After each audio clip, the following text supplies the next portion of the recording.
দাঁড়িয়েছেন কখন, কয়টার সময়? সকাল 8:45-এ আমি লাইনে দাঁড়াইছি। এখন বাজে 1:20।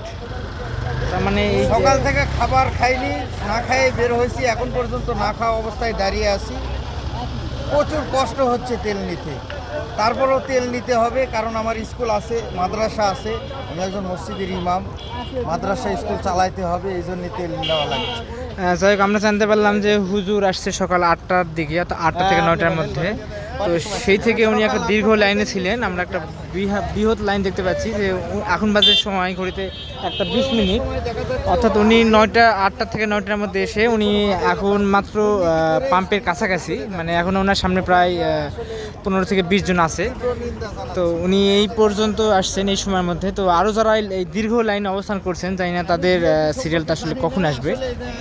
এটি আত্রাই উপজেলার একমাত্র পেট্রোল পাম্প।